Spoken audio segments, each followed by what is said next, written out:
আল্লাহ বলেন ইন্নাল্লাযীনা, নিশ্চয়ই যারা ইয়াতলুনা কিতাবাল্লাহ, আল্লাহ নাজিলকৃত কোরআন তেলাওয়াত করে, ওয়া আকামুস সালাহ, নামাজ কায়েম করে, ওয়া আনফাকু মিম্মা রাযাকনাহুম, আর আমার আল্লাহ তাদেরকে যে সম্পদ দিয়েছেন সেই সম্পদ থেকে যারা ব্যয় করে, সিররাও ওয়া আলানিয়া, গোপনে এবং প্রকাশ্যে, আমার আল্লাহ বলেন ইয়ারজুনা তিজারা, তারা তো এমন ব্যবসা করে, তারা তো এমন ব্যবসা করতেছে, লান তাবুর, যেই ব্যবসার কোনো লোকসান নাই, যেই ব্যবসার কোনো লস নাই, যেই ব্যবসার একটাই প্রতিদান, যেটার নাম জান্নাত। সুবহানাল্লাহ।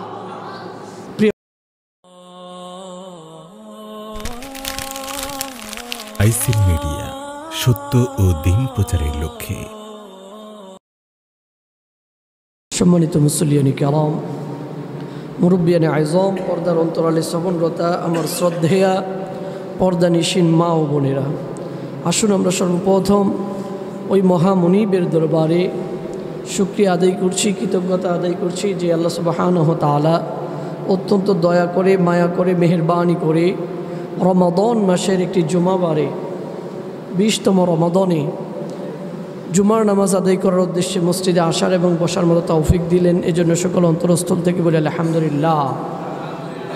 রব্বানা লাকাল হামদ হামদান কাসীরা তাইয়িবান মুবারাকান ফীহি ইয়া রাব্বি লাকাল হামদু কামা ইয়ানবাগি লিজালালি ওয়াজহিকা ওয়া আযীমি সুলতানিক।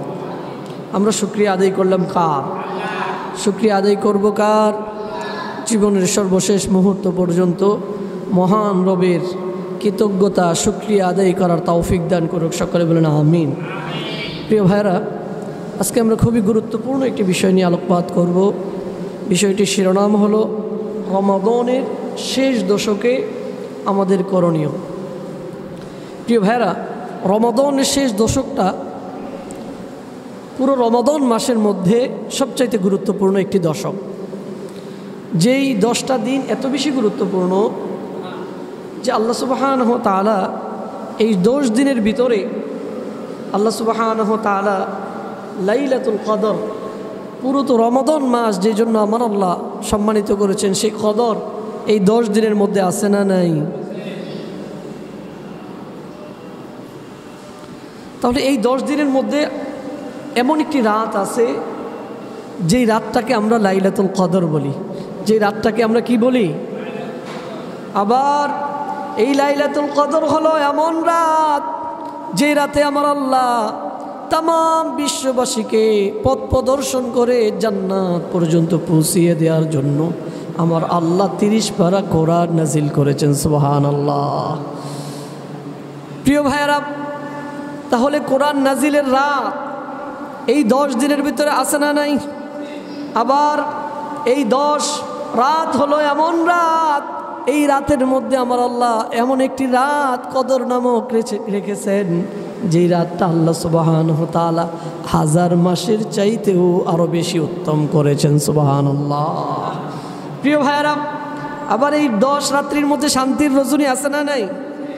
আবার হলো এই 10 রাত্রি হলো এমন রাত, এই 10 রাতের মধ্যে কদর পাওয়ার জন্য মুহাম্মদুর রাসূলুল্লাহ সাল্লাল্লাহু আলাইহি ওয়াসাল্লাম জীবনের প্রত্যেকটা বছর এই লাইলাতুল কদরকে পাওয়ার জন্য তিনি ইতিকাফ করতেন, মসজিদে অবস্থান করতেন। সুবহানাল্লাহ। তাহলে আল্লাহ রসুল এই 10 রাত্রিকে এত গুরুত্ব দিতেন যাতে করে দুনিয়াবি কোনো কাজে আল্লাহ রসুলের সময় না কাটে।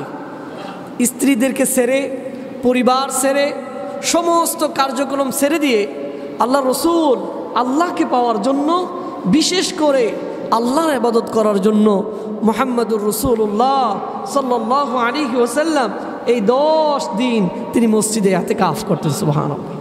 প্রিয় ভাইয়েরা, কানা রাসূলুল্লাহ সাল্লাল্লাহু আলাইহি ওয়াসাল্লাম ইয়াজতাহিদু ফি আশরিল আওয়াখির মা লা ইয়াজতাহিদু ফি গায়রিহি। আবার এই 10 দিনে, 10 রাত্রিতে আল্লাহ রসুল ইবাদতে এত বেশি মনোনিবেশন করতেন, এত বেশি মনোনিবেশন করতেন যে অন্য কোনো মাস, অন্য কোনো দিন, অন্য কোনো রাত আল্লাহ রসুল ইবাদতের মধ্যে এত বেশি সময় কাটাতেন না। সুবহানাল্লাহ। প্রিয় ভাইয়ারা, এই 10 দিনের ব্যাপারে কানান নবী সাল্লাল্লাহু আলাইহি ওয়াসাল্লাম ইযা দাখালাল আশার শাদ্দা মিযরাহু ওয়া আহইয়া লাইলাহু ওয়া আইকাযা আহলাহু। এই 10 দিনের ব্যাপারে মা আয়েশা রাদিয়াল্লাহু আনহা বলেন, এই 10 দিন যখন রমাদানের আসতো আল্লাহ রসুল নিজের লুঙ্গিকে টাইট করে বাঁধতেন, যাতে করে লুঙ্গি ছুটে গেলে লুঙ্গি বাঁধতে যেন সময়টা কি না হয়, নষ্ট না হয়। এর মানে লুঙ্গি বাঁধা না, এর মানে হলো আল্লাহ রসুল এই 10 দিনকে এত বেশি গুরুত্ব দিতেন যে অনর্থক কোনো কাজ এই 10 দিনে, এই 10 রাত্রিতে আল্লাহ রসুল করতেন না। প্রিয় ভাইয়ারা, মা আয়েশা বলেন, যখন এই 10 দিন আসতো আল্লাহ রসুল লুঙ্গি টাইট করে বাঁধতেন, ও আহইয়া লাইলাহু। আর এই 10 রাত্রিতে আল্লাহ রসুল তেমন বেশি ঘুমাতেন না, সারা রাত্রব্যাপী জাগ্রত থেকে আল্লাহ রসুল কিয়ামুল লাইল করে করে আল্লাহর দরবারে রুকু এবং সেজদা দিয়ে কাটাতে। প্রিয় ভাইয়ারা, শুধু তাই নয়, আল্লাহ রসুল নিজে ইতিকাফ করতেন, ইবাদতের মধ্যে খুব বেশি মনোনিবেশন করতেন। আর পাশাপাশি ওয়া আইকাযা আহলাহু, শুধু নিজেই না, নিজের পরিবারের যত সদস্য আছে সব সদস্যকে আল্লাহ রসুল জাগ্রত হওয়ার জন্য আল্লাহ রসুল তাগাদা দিতেন। সুবহানাল্লাহ।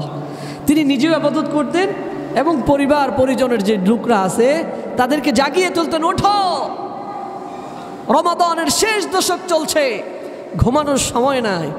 আমার আল্লাহ এই রাত্রগুলোতে এত বেশি বান্দাদেরকে ক্ষমা করেন, আর আমি যদি সেই ক্ষমাপ্রাপ্ত বান্দাদের কাতারে অন্তর্ভুক্ত না হই তাহলে আমার মতো হতভাগা আসমানের নিচে জমিনের উপরে আর কেউ নাই, ঠিক কিনা? প্রিয় ভাইয়েরা, তাইলে এই 10 রাত্রির গুরুত্ব আছে না নাই? এই 10 দিনের গুরুত্ব আছে না নাই?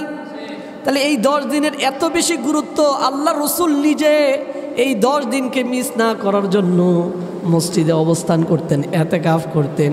প্রিয় ভাইয়েরা, এই জন্য এই 10 দিনে প্রথম নাম্বার আমাদের কাজ হলো মসজিদে ইতিকাফ করা। কি করা?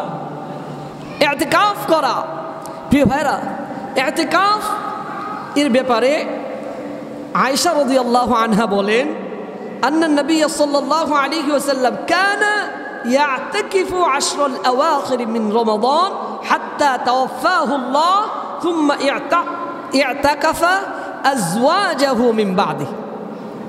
মা আয়েশা বলেন, আল্লাহ রসুল সারা জীবন 10 আল-আওয়াখির মিন রমাদান, রমাদানের শেষ দশকে তিনি কি করতেন? ইতিকাফ করতেন। শুধু তাই নয়, আল্লাহ রসুল যখন ইন্তেকাল করেন আল্লাহ রসুলের স্ত্রীগণও আল্লাহ রসুলের সেই রেখে যাওয়া সুন্নাহ ইতিকাফ তারা পালন করতে। সুবহানাল্লাহ। প্রিয় ভাইরা, কোনো এক কারণে আল্লাহ রসুল 1 বছর ইতিকাফ করতে পারেন নাই। এর পরের বছর, যে বছর আল্লাহ রসুল ইন্তেকাল করেন, যে বছর আল্লাহ রসুল ওফাত করেন, সেই বছরে আল্লাহ রসুল 10 দিন নয়, তিনি 20 দিন মসজিদে অবস্থান করেছেন। সুবহানাল্লাহ। কয়দিন? প্রিয় ভাইরা, তাহলে আল্লাহ রসুল যেই আমলটা সারা জীবন ছাড়ে নাই, ওই আমলটার কত বেশি গুরুত্ব এটা কি বোঝানো লাগবে? আল্লাহু আকবার। প্রিয় ভাইরা, ইতিকাফ কাকে বলে?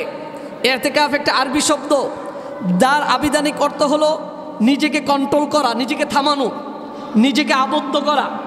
নিজেকে কি করা? আবদ্ধ করা। প্রিয় ভাইয়েরা, ইবাদতের প্রতি বিশেষ মনোযোগ দেওয়া, এর নাম হলো ইতিকাফ। ইতিকাফের শাব্দিক অর্থ হলো নিজেকে আবদ্ধ করা।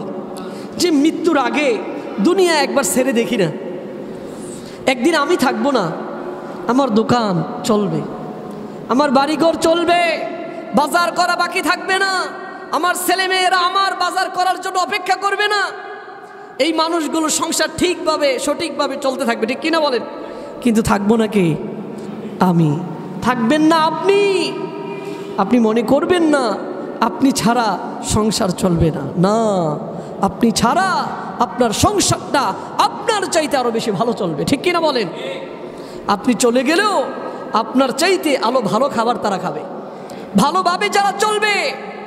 আপনি যাদের জন্য নামাজ ছেড়ে দিচ্ছেন, এই মানুষগুলো আপনাকে ডাকবে না, আপনার কথা মনে রাখবে না, উল্টো আপনাকে গালাগাল করবে যে আমার বাবা আমার কিছুই দেয়া যায় নাই। ঠিক কিনা বলেন? অনেক বাড়ি গাড়ির মালিকদেরকে আমরা দেখি, তার স্ত্রী, তার পরিবার, তার আহাল, তার ছেলেমেয়েরা বাবাকে লানত দেয়, মাকে লানত দেয়, বড় ভাইকে লানত দেয় যে আমার ভাইয়েরা আমাদের জন্য কিছু করে নাই। চিন্তা করেন, যেই সংসারটার জন্য সারাটা জীবন ব্যয় করলেন, যেই সংসারের জন্য নামাজে যান নাই, রোজাগুলো রাখেন নাই, যাদের খাবার জোগানোর জন্য আপনি কষ্টকর কাজ করেছেন, এই মানুষগুলো আপনাকে অপদার্থ মনে করবে। এজন্য প্রিয় ভাইয়েরা, মৃত্যুর আগে একবার মসজিদে অবস্থান করেন আর নিজেকে কন্ট্রোল করে দেখেন আপনাকে ছাড়া আপনার সংসার চলে কি চলে না। একবার আল্লাহর জন্য হয়ে যান, যে আমি আল্লাহর জন্য হয়ে গেলাম, 10টা দিন মসজিদে বসলাম, আমি আল্লাহর জন্য কেবলমাত্র শুধুমাত্র আল্লাহকে ডাকবো, আল্লাহ আল্লাহ নিয়ে থাকবো, দুনিয়াকে প্রাধান্য না দিয়ে দুনিয়াকে পিছনে ফেলে মসজিদে ঢুকে গেলাম। দরকার আছে না? না। এই 10টা দিন যদি আপনি মসজিদে অবস্থান করেন তাহলে কি হবে? আপনি আল্লাহকে চিনার একটা সুবর্ণ সুযোগ হবে। মৃত্যুর পরের অবস্থাটা কি আপনি একটু অনুভব করতে পারবেন। 10 দিনের জন্য যদি আপনি মরে গেলেন, মসজিদে চলে গেলেন, দুনিয়ার খবর তো আসবেই, কিন্তু তারপরেও সাময়িক, যেখানে আপনি যাতায়াত করতেন, ফজরের পরে বাড়িতে যাইতেন, জোহরের পরে বাড়িতে যাইতেন, আসরের পরে বাড়িতে যাইতেন, কিন্তু বাড়ি যাওয়া বন্ধ যখন হয়ে যাবে, আপনার স্ত্রী আপনার জন্য আর অপেক্ষা করবে না। এশারের পরে আপনি গেলে পরে গেট লাগাইতো, কিন্তু আপনার জন্য অপেক্ষা করবে না, আপনি তো আর আসবেন না। সাথে সাথে এশারের সাথে সাথে গেটটা লাগায়া দিবে, আপনার জন্য কেউ অপেক্ষা করবে না, পথে বসে থাকবে না। ঠিক কিনা বলে? প্রিয় ভাইয়ারা, এই জন্য আল্লাহ সুবহানাহু ওয়া তাআলা পবিত্র কোরআনে তিনি বলেন, ওয়াহিদনা ইলা ইব্রাহিম ওয়া ইসমাঈল আন তাহিরা বাইতিয়া লিত-তাইফিনা ওয়াল আকিফিনা ওয়ার রুকআইস সুজুদ। আল্লাহ সুবহানাহু ওয়া তাআলা বলেন, কে বলেন? আমার আল্লাহ বলেন, ওয়াহিদনা ইলা ইব্রাহিম ওয়া ইসমাঈল, আমি ইব্রাহিম এবং ইসমাইলকে নির্দেশ দিলাম আন তাহিরা বাইতিয়া, তোমরা আমার ঘরকে পবিত্র করো, পরিষ্কার করো। কাদের জন্য? লিত-তাইফিন, তায়েফকারীদের জন্য, ওয়াল আকিফিন, আমার মসজিদে যারা ইতিকাফ করবে, যারা আমার ঘরের মেহমান হবে, তাদের জন্য আমার ঘরটাকে ঝাড়ু দাও, আমার ঘরটাকে পরিষ্কার করে রাখো। সুবহানাল্লাহ। তাহলে ইতিকাফকারীরা আল্লাহর কত বড় মেহমান, আল্লাহর কত বড় মেহমান, যাদের জন্য আল্লাহর ঘরকে পরিষ্কার করার দায়িত্ব আমার আল্লাহ তার নবীদেরকে দিয়েছেন। সুবহানাল্লাহ। তাহলে ইতিকাফকারীদের কত সম্মান। আমার আল্লাহ বলেন, ও ইব্রাহিম, ও ইসমাইল, আমার ঘরের ইতিকাফকারীরা, আমার ঘরের মেহমানরা আমার ঘরে আসবে, আসার পূর্বেই আমার ঘরটাকে ঝাড়ু দিয়া রাখো, পরিষ্কার করে রাখো, আমার ঘরের মেহমান ইতিকাফকারীরা যাতে কষ্ট না পায়। সুবহানাল্লাহ। ইতিকাফকারীদের মর্যাদা কত বেশি। শুধু তাই নয়, ওয়াতাহির বাইতিয়া লিত-তাইফিন ওয়াল কাইমিন ওয়ার রুকআইস সুজুদ। আমার আল্লাহ অন্য আয়াতে তিনি বলেন, ওই তোমরা পবিত্র করো আমার ঘর মসজিদকে রুকুকারীদের জন্য, সেজদাকারীদের জন্য, আর তায়েফকারীদের জন্য। সুবহানাল্লাহ। প্রিয় ভাইরা, তাহলে এই আয়াত থেকে আমরা বুঝতে পারলাম যে ইতিকাফকারীদের মর্যাদা এত বেশি, তাদের মর্যাদার কারণে আমার আল্লাহ নবীকে নির্দেশনা দিলেন, আমার ঘরকে ঝাড়ু দেন। ইতিকাফকারীরা আসবে, তো আপনারা মেহমান আসার আগে ঘর ঝাড়ু দেন না, ঘর পরিষ্কার করেন না, একটু সাজায় গুছায়, এই আজকে জামাই আসবে, জামাই একটু ঘর ঝাড়ু দাও, পরিষ্কার করো, ঠিক কি না? উনি যখন অগুছালো না দেখেন, প্রিয় ভাইয়েরা, তাহলে নবীদেরকে আমার আল্লাহ দায়িত্ব দিচ্ছেন, আমার ঘরের মেহমানরা ইতিকাফকারীরা আসবে, আমার ঘরকে আপনারা পবিত্র করেন, আমার ঘরকে পরিষ্কার করে রাখেন, যাতে করে ইতিকাফকারীরা কষ্ট না পায়। সুবহানাল্লাহ। প্রিয় ভাইয়েরা, তাহলে ইতিকাফ করার দরকার আছে না নাই? এতেকাফ কি আমরা করতে পারবো? এতেকাফ করলে কি হবে? এতেকাফ করলে তাহাজ্জুদ পড়ার একটা বিশেষ সুযোগ আসবে, ঠিক কিনা বলেন? ঘরের মধ্যে তো ঝামেলা না বলেন? প্রিয় ভাইরা, আমিও মাঝে মাঝে কোরআন শরীফ পড়তে যাই, ছোটো বাচ্চারা এদিক দিয়ে আসে, ওদিক দিয়ে বড়টা আসে, ওদিকে কান্না করে, এদিকে চিৎকার করে, আবার স্ত্রী বলে ওরা একটু নেন না, আপনার কি কোনো, আমি তো রান্না করছি একটু দেখেন না, ঠিক কিনা? আপনাদেরকে বলে না? বলে কি বলেন? আপনি ঘরে যাওয়ার পরে একটু ইবাদতে মনোনিবেশন করলেও, আপনি নামাজ পড়লেও দেখবেন একটা ডিস্টার্ব সামনে আইসা পড়ছে, ঠিক কিনা? এগুলো দিয়েছেন কে? অনেক ধরনের বাধা আসে না? কিন্তু আপনি যখন মসজিদে একা, ওখান 3:30 বাজে, মসজিদে কেউ আছে? 2টা বাজে, কেউ আছে মসজিদে? আপনি যদি একা উঠে যান আর নির্দ্বিধায় এক কোনায় বসে যদি আপনি তাহাজ্জুদ পড়ে আল্লাহর কাছে কাঁদতে থাকেন, আপনাকে কেউ ডিস্টার্ব করবে? তাহলে নির্বিঘ্নে নিশ্চিন্তায় একটা ইবাদতের সুযোগ, তাহাজ্জুদের সুযোগ, আল্লাহকে কাছ থেকে আল্লাহর কাছে চাওয়ার একটা সুযোগ ইতিকাফকারীদের হয়, ঠিক কিনা বলেন? শুধু তাই নয়, মসজিদের সাথে একটা সম্পর্ক বৃদ্ধি পায়। প্রিয় ভাইরা, দেখবেন মেহমান যেই বাড়িতে যায়, ওই মেহমানদের সাথে বাড়িওয়ালার একটা সম্পর্ক হয় কি হয় না? কথা আপনারা মনে হয় বোঝেন নাই। মেহমান যদি, যেই মেহমানরা ঘন ঘন আপনাদের বাড়িতে আসে, তাদের সাথে আপনাদের আত্মার একটা সম্পর্ক বাড়ে না কমে? বাড়ে না? যারা কখনো আসে না তাদের সাথে সম্পর্কটা কি যারা সবসময় আসে তাদের মতো হয় না? প্রিয় ভাইরা, তাহলে আল্লাহর ঘরের মেহমান যারা হবে তাদের সাথে আল্লাহর সম্পর্কটা কি বাড়ে না কমে? বাড়বে না কমবে? শুধু তাই নয়, আল্লাহর রাসূল বলেন, যার হৃদয়ের সাথে মনের সাথে মসজিদের সম্পর্ক, যার মনের সাথে মসজিদের মুআল্লাকাতুম বিল মাসাজিদ, আমার আল্লাহ আরশে আযীমের নিচে যেই ক্যাটাগরির মানুষদেরকে ছায়া দিবেন, এর মধ্যে এক শ্রেণীর মানুষ হলো তারা যাদের মন সবসময় মসজিদের সাথে লাগানো থাকে। সুবহানাল্লাহ বলেন। প্রিয় ভাইরা, শুধু তাই নয়, এমন একটা এতেকাফকারীদের নিজের যখন একা হয়ে যায়, মানুষ যখন একা হয়ে যায়, তখন তার জীবনের অনেক কথা স্মরণ হয় কি হয় না? বন্ধু বান্ধবদের সাথে, ফ্যামিলির সাথে থাকলে একাকিত্বের কথা মনে হয় না, কিন্তু যখন খুব একা থাকেন, কেউ আপনার সাথে নাই, আপনার এইটা দরকার ওইটা দরকার, কিন্তু কেউ দেওয়ার লোক নাই, তখন আপনার মনে হয়, হায় রে, আমি তো কবরে এমন একা থাকবো, আমার সাথে কেউ থাকবে না, আমি তখন কীভাবে চলবো, কি করব? সেই মৃত্যুর চিন্তা আসবে কি আসবে না? আসবে না? সংশোধন হওয়ার একটা সুযোগ হয় ইতিকাফের মাধ্যমে। শুধু তাই নয়, আখিরাতের বিষয়ে একটা চিন্তা আসে ইতিকাফের মাধ্যমে, আসে না? ইতিকাফ করলে কি আখিরাতের চিন্তা আসে না? আপনি একা আসেন, আহা, ঘরের মধ্যে একা আসেন, ও আল্লাহ, আমিও তো একদিন মরে যাব, মৃত্যুর পর আমার কি অবস্থা হবে, আমার আমলনামা কি, আমি হিসাব কষে আপনি যে আমাকে মুক্তি দিবেন, আপনি যে আমাকে জান্নাত দিবেন, এমন কোনো আমল তো আমি দেখি না। তখন চোখ বেয়ে পানি আসবে কি আসবে না? আসবে না? প্রিয় ভাইরা, শুধু তাই নয়, ইতিকাফকারীদের সাথে আল্লাহ রসুলের একটা সুসম্পর্ক গড়ে ওঠে। সুবহানাল্লাহ। কার সাথে? আল্লাহ রসুলের সাথে। কারণ রসুল কখনো ইতিকাফ বাদ দেন নাই। দুনিয়াতেও যারা ইতিকাফ বাদ দিবে না, তাদের সাথে মিল হয়ে যায় কার? মুহাম্মাদুর রাসূলুল্লাহ। তাহলে যাদের সাথে আল্লাহ রসুলের সাথে মিলবে, তাদের সাথে আল্লাহ রসুল একসাথে জান্নাতে থাকবে। সুবহানাল্লাহ বলেন। তাহলে ইতিকাফ করার দরকার আছে না নাই? আছে না নাই? এই জন্য এলাকার সকল ভাই বোনদেরকে উদারত আহ্বান জানাবো, যুবক ভাইয়েরা একটু ইতিকাফ করার চিন্তা করেন। ও বাড়িওয়ালা ভাইয়েরা, একটু ইতিকাফ করার চিন্তা করেন। ও আমার বোনেরা, আপনারা একটু ইতিকাফ করার চিন্তা করেন। ঘরে বসেও ইতিকাফ করা যায় কি যায় না? যায় না? প্রিয় ভাইয়েরা, ইতিকাফ করার জন্য সর্বোত্তম জায়গা হলো মসজিদে হারাম, মক্কা, ঠিক কি না? এর পরের স্টেজে হলো মসজিদে নববী। প্রিয় ভাইয়েরা, এর পরের স্টেজে হলো মসজিদুল আকসা, ফিলিস্তিনের মসজিদুল আকসা। এর পরের স্টেজ হলো জামে মসজিদ, যেটাতে জুমা হয়। ওই মসজিদগুলোতে ইতিকাফ করাটা ফজিলত বেশি। এরপরে, কারণ ইতিকাফ থাকলে পরে আপনি জুমার জন্য আর বেরোতে হবে না, ঠিক কি না? আপনি মসজিদেই অবস্থান করলেন, তাহলে জুমা মসজিদগুলো ইতিকাফের জন্য গুরুত্বপূর্ণ। একইভাবে 5 জায়গানা মসজিদেও ইতিকাফ করা যায়। এবং ইবাদতের স্থান, আমার মারা বোনরা যে জায়গায় ইবাদত করে, ওই স্থানে আমার মারা বোনরা ইচ্ছা করলেও ইতিকাফ করতে পারেন। আল্লাহ সুবহানাহু ওয়া তাআলা আমাদের সকলকে সকল হুকুম আহকাম নিয়ম মেনে ইতিকাফ করার তৌফিক দান করুক। সকলে বলেন আমিন। এই বিষয়ে আর দীর্ঘ কথা বলতে পারছি না, কারণ অনেক বিষয় কথা বলার আছে সামনে।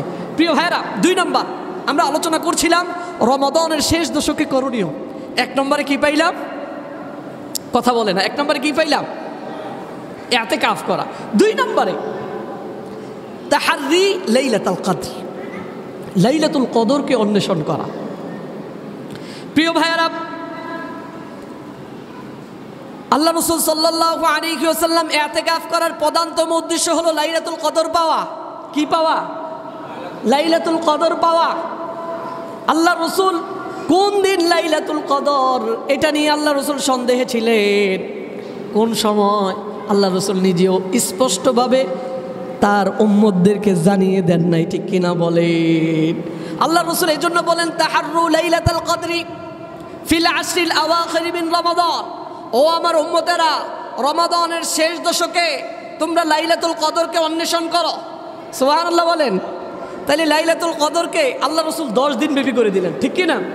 আবার আল্লাহ রাসূল আরেকটু সহজ করে দিলেন, তাহাররু লাইলাতুল কদরি ফিল ভিতরি মিন আশরিল আওয়াখির মিন রমাদান। ও আমার উম্মতেরা, রমাদানের শেষ দশকের বেজুর যেই রাত্রিগুলো আছে, ওই রাত্রিগুলোতে লাইলাতুল কদর অন্বেষণ করো। সুবহানাল্লাহ। তাহলে আল্লাহ রাসূল লাইলাতুল কদরকে শেষ দশক এবং আরেকটু সংক্ষিপ্ত করে দিলেন বেজুর রাত্রি। 21, 23, 25, 27, 29, এই 5টা রাত্রি, ঠিক কি না বলেন? তাহলে এই 5টা রাত্রির ভিতরে আল্লাহ যে কোনো একটা রাত্রিতে লাইলাতুল কদর হতে পারে কি পারে না? এই জন্য আমরা লাইলাতুল কদরকে অন্বেষণ করব। আমরা যদি ইতিকাফ করতে নাও পারি, অন্তত বেজুর রাত্রিগুলোতে আমরা ইবাদতে, একটু মসজিদে ইবাদত, ঘরে বসে ইবাদত বেশি বেশি করার চেষ্টা করব। পারবো তো ইনশাল্লাহ? পারবো তো ইনশাল্লাহ? শুধু 27 জন্য বসে থাকবো না। 27 হলেও হতে পারে, নাও হতে পারে, ঠিক কিনা বলেন? 100 আল্লাহ রাসূল নিশ্চিত হইতে পারে নাই, এই জন্য আল্লাহ রাসূল 10 দিন মসজিদে ছিলেন, আর তার উম্মতরা নিশ্চিত হয়ে গেছে 27, ঠিক কিনা বলেন? আশ্চর্যের বিষয় না? যিনি আমাদেরকে সংবাদ দিবেন, তিনি ইতিকাফ কদর পাওয়ার জন্য 10 দিন মসজিদে থাকতেন, আর তার উম্মতেরা নিশ্চিত হয়ে গেছে 27 তো আছেই, আর যাওয়া লাগবে না, ঠিক কিনা বলেন? এক রাত্রি গিয়ে আমরা 1000 মাসের সওয়াব নিয়ে আসবো। তাহলে এরকমটা করা যাবে না। আমরা 10 দিনই ইবাদত করব, বিশেষ করে বেজুর রাত্রিগুলোতে বেশি করে ইবাদত করব। পারবে তো ইনশাআল্লাহ? পারবেন ইনশাআল্লাহ? প্রিয় ভাইরা, 3 নম্বর, সারা রাত জেগে ইবাদত করা।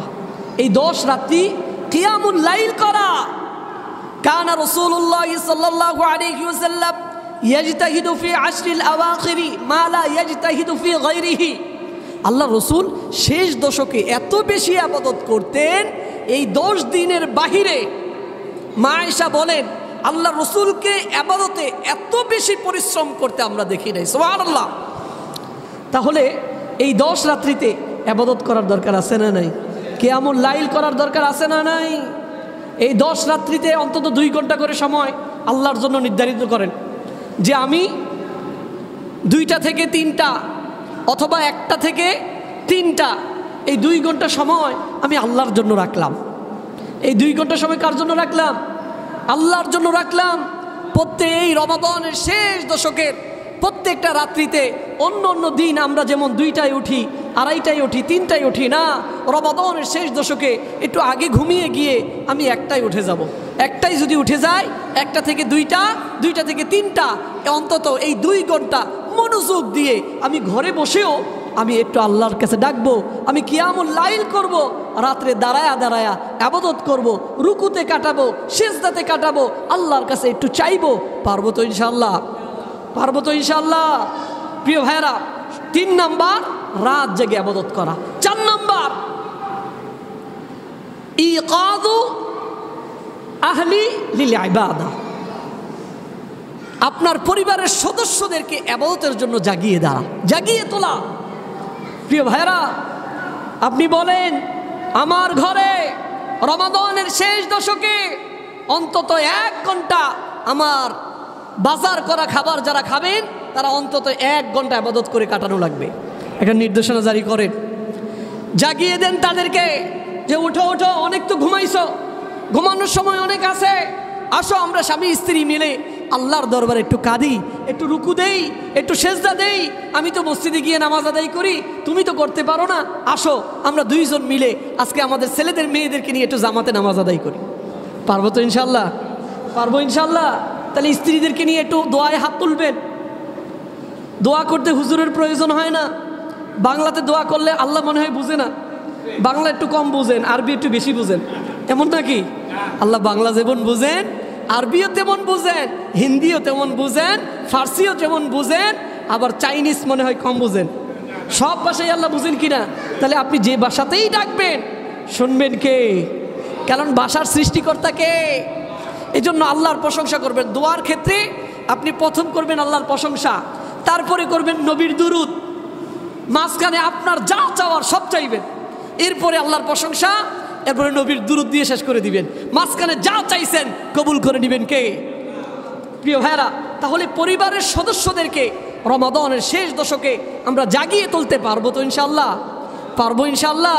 এই আমলটাকে আপনারা পারবেন ইনশাল্লাহ। স্ত্রীকে জাগান।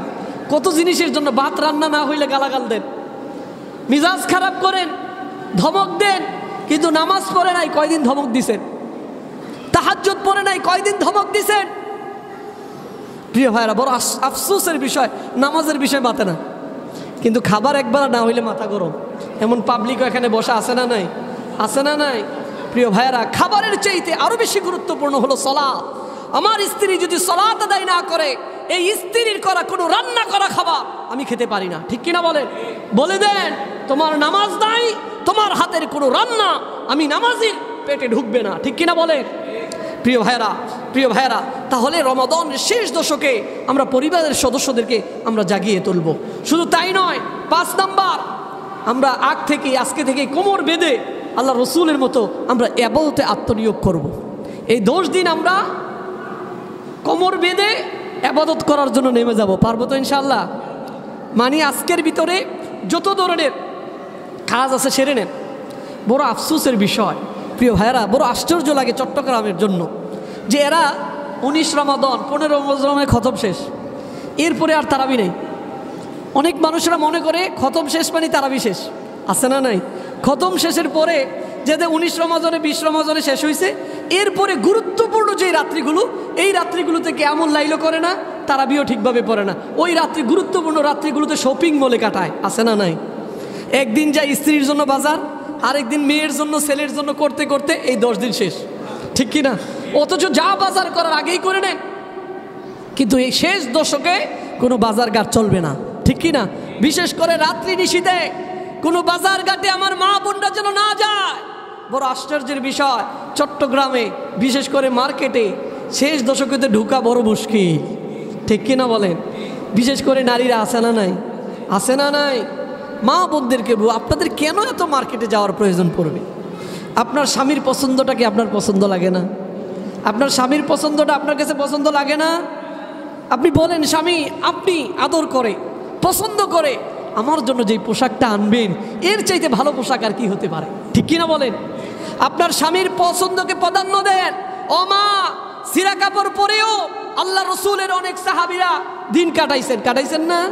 সুন্দর কাপড় পরলেই কি আর না পরলেই কি? কি বলেন? খুব গুরুত্বপূর্ণ কিছু। আপনি কাপড়ের জন্য আপনি তাহাজ্জুদ বাদ দিয়ে দিলেন, কাপড়ের জন্য নামাজ বাদ দিয়ে দিলেন, এশা বাদ দিয়ে দিলেন, ফজর বাদ দিয়ে দিলেন, রোজা বাদ দিয়ে দিলেন। এই কাপড়ের তো প্রয়োজন নাই।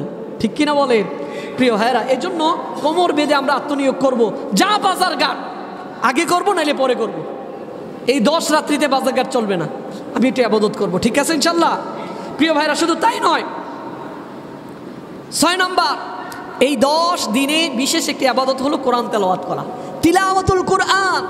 কারণ আল্লাহ সুবহানাহু ওয়া তাআলা বলেন, শাহরু রমাদানাল্লাযী উনজিলা ফীহিল কুরআন। রমাদান হলো এমন মাস যে মাসে আমার আল্লাহ কোরআন নাজিল করেছেন। এটা কোরআন নাজিলের মাস। আবার কোরআন নাজিল কোন রাত্রিতে করেছেন? ওই রাত্রিটা এই 10 রাত্রির মধ্যে আছে না নাই? আছে না নাই? প্রিয় ভাইরা, এই জন্য আমরা তেলাওয়াত করব। আমার আল্লাহ পবিত্র কোরআনে সূরাতুল ফাতিরে বলেন, ইন্নাল্লাযীনা ইয়াতলুনা কিতাবাল্লাহ ওয়া আকামাস সালাহ ওয়া আনফাকু মিম্মা রাযাকনাহুম সিররান ওয়া আলানিয়া ইয়ারজুনা তিজারাতান লান তাবুর। সুবহানাল্লাহ। আমার আল্লাহ এমন একটা ব্যবসার কথা বলছেন যেই ব্যবসার মধ্যে কোনো লস নাই, যে ব্যবসার মধ্যে কি নাই, লস নাই। আমার আল্লাহ বলেন ইন্নাল্লাযীনা, নিশ্চয়ই যারা ইয়াতলুনা কিতাবাল্লাহ, আল্লাহ নাজিলকৃত কোরআন তেলাওয়াত করে, ওয়া আকামুস সালাহ, নামাজ কায়েম করে, ওয়া আনফাকু মিম্মা রাযাকনাহুম, আর আমার আল্লাহ তাদেরকে যে সম্পদ দিয়েছেন সেই সম্পদ থেকে যারা ব্যয় করে, সিররাও ওয়া আলানিয়া, গোপনে এবং প্রকাশ্যে, আমার আল্লাহ বলেন ইয়ারজুনা তিজারা, তারা তো এমন ব্যবসা করে, তারা তো এমন ব্যবসা করতেছে, লান তাবুর, যেই ব্যবসার কোনো লোকসান নাই, যেই ব্যবসার কোনো লস নাই, যেই ব্যবসার একটাই প্রতিদান, যেটার নাম জান্নাত। সুবহানাল্লাহ। প্রিয় ভাইয়েরা, তাহলে এই ব্যবসা করতে রাজি আছি তো আমরা? রাজি আছি তো আমরা? আমার আল্লাহ বলেন তাদেরকে কি প্রতিদান আমার আল্লাহ দিবেন? লিওয়াফিয়াহুম উজুরহুম, আমার আল্লাহ তাদেরকে প্রতিদান দিবেন, ওয়ায়াজিদাহুম মিন ফাদলি, এবং আল্লাহ অনুগ্রহ করে তিনি যতটুকু তেলাওয়াত করেছেন এর চাইতে আরো অনেক বেশি বাড়িয়ে দিবেন। আমার আল্লাহ বলেন ইন্নাহু গফুরুন শাকুর, ও বান্দা তুমি কি নিয়ে চিন্তিত? আমি তো গফুর, আমি তো ক্ষমাশীল। তুমি গুনাহ করছো তাতে কি হয়েছে? আমি তোমার গুনাহগুলো ক্ষমা করতে এক মুহূর্তেরও প্রয়োজন নাই, ঠিক কিনা বলেন? আমার আল্লাহ ক্ষমা করলে পারেন না? আমার আল্লাহ বলেন আমি তো গফুর, তুমি গুনাহ করছো তাতে কি, ক্ষমা চাও, ক্ষমা করে দিবেন কে? ও বান্দা, ও বান্দা শাকুর, আমি তো এমন, তুমি আমার বেশি করে শুকরিয়া আদায় করো, আমি খুশি হয়ে আমি নিয়ামত আরো বাড়াইয়া দিব। সুবহানাল্লাহ। প্রিয় ভাইরা, শুধু তাই নয়, এই 10 দিনের মধ্যে একটা বিশেষ আমল হলো সদকাতুল ফিতির আদায় করা, ঠিক কিনা বলেন? প্রিয় ভাইরা, তাহলে সদকাতুল ফিতিরের বিষয়ে আমরা আগামী জুমাবারে ইনশাআল্লাহ বিশেষ একটা আলোচনা সদকাতুল ফিতির নিয়ে আমরা করব। আর পাশাপাশি আপনাদেরকে সংক্ষিপ্তভাবে বলে দিতে চাই যে সদকাতুল ফিতিরটা খাদ্য দিয়ে দেয়া উত্তম। খাদ্য দিয়ে দেয়া কি উত্তম? সদকাতুল ফিতির আমরা দিতে পারি গম দিয়ে, আটা দিয়ে, জব দিয়ে, কিশমিশ দিয়ে, খেজুর দিয়ে, পনির দিয়ে। এই জিনিসগুলো দিয়ে, গম, আটা, জব, কিশমিশ, খেজুর এবং কি পনির, এগুলো দিয়ে আমরা কি দিতে পারি? সদকাতুল ফিতির। কিভাবে দিব? গম দ্বারা যদি দেই আমরা 1 কেজি 650 গ্রাম, 65 টাকা দর হলে যার বাজার মূল্য আসে 110 টাকা, বাজার মূল্য কত আসে? 110 টাকা। অথবা আটা দিয়ে যদি আমরা দেই 1 কেজি 650 গ্রাম, 65 টাকা দরে 110 টাকা আসে। ঠিক একইভাবে আমরা যদি জব দিয়ে দেই তাহলে সেখানে 160 টাকা দরে জব দ্বারা দিলে আমরা দিতে হবে 3 কেজি। কয় কেজি? 3 কেজি 300 গ্রাম, 3 কেজি 300 গ্রাম, যার বাজার মূল্য আসে 530 টাকা। কত? 530 টাকা। আর আমরা যদি কিশমিশ দিয়ে যেই সেটা 3 কেজি 300 গ্রাম, যার বাজার মূল্য যে 600 টাকা ধরে যদি কিশমিশ হয়, বাজার মূল্য আসে কত? 1980 টাকা। কত আসে? তাহলে ফিতরা কত? কিশমিশ দিয়ে দিলে 1980 টাকা। আর আমরা যদি খেজুর দিয়ে দেই, নর্মাল খেজুর আমরা জানি খেজুরের কেজি 3 কেজি 300 গ্রাম খেজুর, 3 কেজি 300 গ্রাম খেজুর, অন্তত যদি আমরা 700 টাকা ধরে কোনো ভালো মানের খেজুর যদি আমরা দেই তাহলে 3 কেজি 300 গ্রামের খেজুরের দাম আসে 2310 টাকা। ঠিক একইভাবে আমরা যদি পনির দিয়ে দেই, যার বাজার মূল্য 850 টাকার কাছাকাছি, আমরা পনির দিয়ে যদি দেই 3 কেজি 300 গ্রাম, তাহলে বাজার মূল্য আসে 2805 টাকা। 2800 কত? তাহলে 110 টাকা থেকে নিয়ে 2805 টাকা পর্যন্ত হলো ফিতরা। কথা কি বুঝতেছেন? এখন লাডে সবাই 110 টাকা হিসাব করে দিচ্ছে, আছে না নাই? আপনার তো সম্পদ আছে, আপনাকে কে বলছে আটা দিয়ে দিতে? আপনার সম্পদ নাই, আপনার বাড়ি আছে, গাড়ি আছে, আপনার এত কিছু আছে, আপনি শুকরিয়া আদায় করবেন। ফিতরার মাধ্যমে রোজার ভুল ত্রুটি মাফ হয়, গরিবদের খাবারের ব্যবস্থা হয়। ফিতরা 2 উদ্দেশ্যে দেওয়া হয়। কয় উদ্দেশ্যে? একটা উদ্দেশ্য হলো ঈদের দিন যেন গরিবরা যাতে করে মানুষের কাছে হাত না পাততে হয়, তাদেরকে একটা খাবারের ব্যবস্থা করে দেওয়া। আর দ্বিতীয় উদ্দেশ্য হলো রোজার মধ্যে যে ভুল ত্রুটিগুলো হয়েছে এগুলো যাতে ক্ষমা হয়ে যায়। তাহলে আপনি টাকার মালিক, বাড়ির মালিক, গাড়ির মালিক, আপনি 110 টাকা করে ফিতরা দিচ্ছেন কেন? আপনাকে বলবো আপনি 2305 টাকা, 2805 টাকা দেন, এর চাইতে আরো বেশি দেন, ঠিক কিনা? সংসারে সকলে এক দিবে না, রিক্সাওয়ালা যা দিবে বাড়িওয়ালাও কি তাই দিবে? সকলের সামর্থ্য অনুযায়ী আপনারা ফিতরাটা দিবেন। কোনটা দিয়ে দিবেন? বেশি দিয়ে দিলেই তো উত্তম, ঠিক কিনা বলেন? আপনার কাছে যেটা ভালো লাগে ওইটা দিয়ে আপনি দিবেন। তবে খাদ্য দিয়ে দেয়াটা উত্তম। টাকা দিয়েও দেয়া যেতে পারে, অনেকে বলেন দেয়া যাবে না। আমরা বলি যেহেতু আল্লাহ সুবহানাহু ওয়া তাআলা ফিতরার যে উদ্দেশ্যটা করেছেন সেটা হলো অন্তত ঈদের দিন মানুষ যেন মানুষের কাছে হাত পাততে না হয়, খাবারের ব্যবস্থা হওয়া। আপনি যদি তাকে টাকা দেন তাহলে আপনি তাকে দিবেন কিসমিস, ওর তো কিসমিসের প্রয়োজন নাই, ওর হইতে পারে সেমাইয়ের প্রয়োজন, ঠিক কি না? ওর হতে পারে দুধের প্রয়োজন, ওর হতে পারে অন্য জিনিসের প্রয়োজন। তাহলে টাকা দিলে সবগুলো আদায় হয় কি হয় না? হয় কি হয় না? বেশি আগে দিবেন না, বেশি আগে দিলে কিন্তু আগেই খাইয়া ফেলবে। ঈদের দিনের আর সেই উদ্দেশ্য থাকবে? আপনি 110 টাকা দিছেন, তাও দিছেন 1 সপ্তাহ আগে, এই 110 টাকা কি ঈদের দিনে আছে? আছে। তাহলে ফিতরা যে উদ্দেশ্যে দিলেন, উদ্দেশ্য কি হইল? এই জন্য আমরা চেষ্টা করবো অন্তত 1-2 দিন আগে, অথবা একদিন আগে, অথবা ঈদের দিন রাতে আমরা ফিতরাটা নির্দিষ্ট করে আমরা তাদেরকে দিয়ে দেব। প্রিয় ভাইয়েরা, তাহলে 7 নম্বরে এই 10 দিনের বিশেষ আমল হলো সদকাতুল ফিতর আদায় করা। 8 নম্বরে বেশি বেশি করে ক্ষমা প্রার্থনা করা। প্রিয় ভাইয়েরা, 9 নম্বরে ভালো কাজে অগ্রণী ভূমিকা পালন করা, এবং 10 নম্বরে দান খয়রাত করা। 10 নম্বরে কি করা? as-সাদাকাতু ওয়াল ইনফাক। প্রিয় ভাইয়েরা, আমরা দানের বিষয় আসলেই হাত গুটিয়ে পকেটে ভরে ফেলি, যে কিছুই নাই, আমি এতিম সাজি, ঠিক কিনা বলেন? প্রিয় ভাইয়েরা, দান করবেন কার জন্য? আমার আল্লাহ বলেন সূরাতুল বাকারা 262 নম্বর আয়াত, আল্লাযীনা ইউনফিকুনা আমওয়ালাহুম ফি সাবিলিল্লাহ থুম্মা লা ইউতবিউনা মা আনফাকু মান্নাও ওয়ালা আযা। আমার আল্লাহ সুবহানাহু ওয়া তাআলা বলেন, যারা আমি যেই সম্পদ দিয়েছি এই সম্পদ থেকে যারা আল্লাহর রাস্তায় ব্যয় করে আর মানুষদেরকে খোটা দেয় না, আছে না নাই? অনেকে টাকাও দেয়, খোটাও দেয়, আছে না নাই? এই দানের কোনো দাম নাই। অনেকে দান করে বলে আমি দিছি, মসজিদের ফ্যানটা আমি দিছি, মসজিদের মাইকটা আমি, ওই যে আযান হইতেছে এই মাইকটা আমি দিছি ভাই, হুজুর ওই মাইকটা আমি দিছি। তাহলে ওনার ব্যক্তিত্ব ফুটায়, আছে না নাই? আছে না নাই? এরকমটা করা যাবে না, এরকমটা করা যাবে। আপনি যা দান করেছেন কাকে খুশি করার জন্য করেছেন? আমারে খুশি করার জন্য করছেন? ইমাম সাহেবরে খুশি করার জন্য? খতিব সাহেবরে খুশি করার জন্য? কারে খুশি করার জন্য? যারে খুশি করার জন্য দিয়েছেন তিনি তো খুশি হয়েই গিয়েছেন। এরপরে আবার উল্লেখ করে আপনার আমলনামা থেকে আমলগুলো বাদ দিয়েন না, ঠিক কিনা বলেন? প্রকাশ্যেও দান করা যায়, গোপনেও দান করা যায়, কিন্তু কাউকে দান করলাম কিন্তু পরবর্তীতে মান্নাও ওয়ালা আদা, তাকে এই কথা বলে খোটা দেওয়া, কষ্ট দেওয়া, এটা মারাত্মক অন্যায়। এর চাইতে ভালো হলো দান করিয়েন না। দান দিয়ে যদি খোটা দেন তাহলে এই দানের প্রয়োজন নাই, কারণ এই দান দিয়ে আপনাকে জান্নাতে নিতে পারবে না। আমার আল্লাহ বলেন ওয়ালা খাউফুন আলাইহিম ওয়ালা হুম ইয়াহজানুন, যারা দান করবে, যারা দানবীর, আমার আল্লাহ বলেন তাদের কোনো ভয় নাই, তাদের কোনো চিন্তা নাই। আমি আল্লাহ নিজ ক্ষমতা বলে এই দানকারীদেরকে আমি আল্লাহ জান্নাত পর্যন্ত পৌঁছিয়ে দিব। সুবহানাল্লাহ। প্রিয় ভাইয়েরা, আমার আল্লাহ কারুনকে সম্পদ দিয়েছিলেন, অঢেল সম্পদ, যেই সম্পদের ব্যাপারে আমার আল্লাহ বলেন ইন্না কারুনা কানা মিন কওমি মূসা ফাবাগা আলাইহিম وآتيناه من الكنوز ما إن مفاتحه لتنوء بالعصبة أولي القوة। আমি কারুনকে এত বেশি সম্পদ দিয়েছিলাম যে এই সম্পদের চাবিগুলো বহন করার জন্য একদল তরতাজা যুবকের প্রয়োজন হইতো। সুবহানাল্লাহ। কত সম্পদ দিয়েছিলেন আমার আল্লাহ। মূসাকে পাঠাইলেন, ওয়া আহসিন কামা আহসানাল্লাহ। মূসা বললেন, ও কারুন, আপনার ধনের তো অভাব নাই, আপনার সম্পদের অভাব নাই, আপনার বাড়ি আছে, আপনার গাড়ি আছে, আপনার ব্যাংক ফ্যাক্টরি, কত কিছু আপনার আছে। ও আহসিন, আপনি দয়া করেন মানুষদের উপর সেইভাবে যেভাবে আমার আল্লাহ আপনাকে ধন সম্পদ দিয়ে আপনার উপর দয়া করেছেন। কারণ তখন বলে, কোন আল্লাহ আমার উপর দয়া করেছে? নাউজুবিল্লাহ বলে, ক্বালা ইন্নামা উতীতুহু আলা ইলমিন ইনদি। এই সবগুলো ধন সম্পদ যেগুলো দেখতেছো এগুলো আমার কঠোর পরিশ্রমের ফসল, এগুলো আমি অর্জন করেছি, এগুলো থেকে 1 টাকাও আমি দান করব না।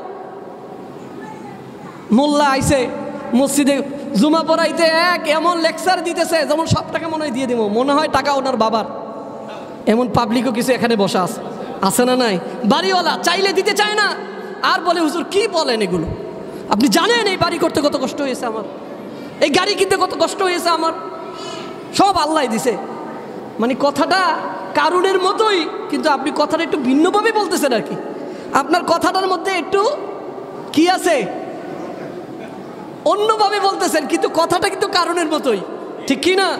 আমার আল্লাহ সুবহানাহু ওয়া তাআলা বলেন, কারুনকে যখন সম্পদ না দেওয়ার কারণে আমার আল্লাহ ডুবিয়ে দিচ্ছেন, জমিনের মধ্যে তলিয়ে দিচ্ছেন, মূসার সামনে আছে, মূসার অধিবাসীরা সামনে আছে, এর মধ্যেই আমার আল্লাহ সুবহানাহু ওয়া তাআলা তার সম্পদ সহ তাকে ঘিরে দিচ্ছেন মাটিতে। প্রিয় ভাইয়েরা, এই মুহূর্তে কারুন মনে করতেছে সামান্য যাচ্ছে, হয়তো মাটি একটু নরম, এই জন্য হয়তো নিচে যাইতেছে, উঠে যাবো আর কি। কিন্তু যখন হাঁটু চলে গেল, কোমর চলে গেল, তখন দেখে আর উপায় নাই, তখন মুসারে ডাক দিছে, ও মুসা এদিকে আসো, তোমার কি প্রয়োজন? বাড়ি লাগবে নিয়ে যাও, গাড়ি লাগবে নিয়ে যাও, কোন সম্পদটা লাগবে নিয়ে যাও, আমারে বাঁচাও। প্রিয় ভাইরা, মুসা বলে না, দেওয়ার সময় আর নাই, দেওয়ার সময় আর নাই, তোমার মৃত্যু এসে গেছে, তোমার সম্পদ আর দুনিয়ায় নাই। আপনি কি মনে করতেছেন এই বাড়ি আপনার, এই গাড়ি আপনার? কোনোটাই আপনার নয়। এগুলো আপনি একটা দারোয়ান, এগুলোর দারোয়ান আপনি। আপনি মরার সাথে সাথে এই বাড়িওয়ালা হবে আপনার ছেলে, বাড়িওয়ালা হবে আপনার মেয়ে, বাড়িওয়ালা হবে আপনার স্ত্রী, আপনার ব্যাংক ব্যালেন্সের মালিক হবে আপনার নমিনি। ঠিক কিনা বলেন? আপনার কি কিছু আছে? আপনার যতক্ষণ আছে, এই জন্য ততক্ষণ আপনার উদারতা আহ্বান জানাবো। কারুনের মতো ওই সময় গিয়ে যদি দান করতে চান, কাজ হবে না। অনেকে আছে বৃদ্ধ হয়ে দান করতে চায়, কিন্তু ছেলে দেয় না, মেয়ে দেয় না, বাবাই দান করতে চায়, কিন্তু বলে না, হুজুর আমার বাবার মাথায় একটু সমস্যা আছে। আমি নিজে দেখছি স্বয়ং নিজের চোখে, বাবা পুরো বিল্ডিং দিয়ে দিতে যাচ্ছে দিনের কাজের জন্য। ছেলে বলে, হুজুর ওনার কথা শুনেন না, উনি মেন্টাল, উনি পাগল, উনি বুঝে না, এখন উনি যা সব দিয়ে লেতেছে দিনের জন্য, আমরা খাইব কি, পড়বো কি? প্রিয় ভাইয়েরা, এক সময় আপনি নিজেও দান করতে পারবেন। আপনার সম্পদ হইলেও দুনিয়াতেই থাকতেই দান করা যায় না। আপনি যখন কর্মক্ষম হবেন, কাজ করতে পারেন না, তখন ইচ্ছা করলেও আপনি দান করতে পারবেন না। পারবেন? চাইয়া নিতে হবে, সন্তান দেওয়া, মসজিদের জন্য চাইছিলাম 500 টাকা দিতে, 500 টাকা দেওয়ার কি দরকার? নেন 100 টাকা নেন, দিয়ে দিয়েন, এত টাকা দেওয়ার দরকার কি? আপনার কামাই আছে, কই থেকে দিবেন? বলবে কি বলবে না? অথচ আপনার দালানেই সে থাকে, আপনার বাড়িতেই সে থাকে, আপনার গাড়িতেই সে চড়ে। প্রিয় ভাইরা, এই জন্য উদারতা আহ্বান জানাবো। প্রিয় ভাইরা, রমাদান মাস দানের মাস, রমাদান মাস আল্লাহর রাস্তায় ব্যয় করার মাস। এই জন্য মসজিদের জন্য যখন হাত পাতা হবে, সর্বোচ্চভাবে দান করব। পারবো তো ইনশাআল্লাহ? মাদ্রাসার জন্য যখন হাত পাতা হবে, সর্বোচ্চভাবে দান করব। কারণ যেগুলো দান করলেন ওইগুলো আপনার, ওইগুলো কার? এগুলো নেওয়ার মতো ক্ষমতা আপনার স্ত্রীর নাই, আপনার মেয়ের নাই, আপনার ছেলের নাই, আপনার কোনো উত্তরসূরিদের নাই। এটা কেবলই আপনার। ঠিক কিনা বলেন? কিন্তু যেটা রেখে গেছেন ওইটা কার না? আপনার না। এজন্য আসুন প্রিয় ভাইরা, আল্লাহর রাস্তায় আমরা দান করি, আমরা দিনের রাস্তায় অগ্রণী ভূমিকা পালন করি। আবু বকরকে যখন দিনের জন্য চাওয়া হইল, আল্লাহ রসুলের কাছে এত বেশি সম্পদ নিয়ে তিনি সামনে উপস্থিত হলেন। আল্লাহ রসুল বলেন, আবু বকর তুমি এত সম্পদ পাইলা কোথায়? আবু বকর বলে, ইয়া রসুল আল্লাহ, আমি তো আমার ঘরে যত সম্পদ ছিল, আপনি চাইছেন আমি ঘরে রাইখে আসবো একবেলা খাবার, এটা কি হয়? আমি ঘরে আল্লাহর রসুলকে ছাড়া কাউকে রেখে আসি নাই। এক টুকা সম্পদ আগামী বেলায় আমি কি খাবো সেটাও নাই, আমি সবগুলো দিনের জন্য নিয়ে এসেছি। সুবহানাল্লাহ। আপনি এগুলো গ্রহণ করেন। প্রিয় ভাইরা, সেই আবু বকরের উত্তরসূরি আমরা, সেই উমরের উত্তরসূরি আমরা, সেই উসমানের উত্তরসূরি আমরা। তাহলে দানের ক্ষেত্রে আমাদের অগ্রণী ভূমিকা পালন করার দরকার আছে না নাই? আছে না নাই?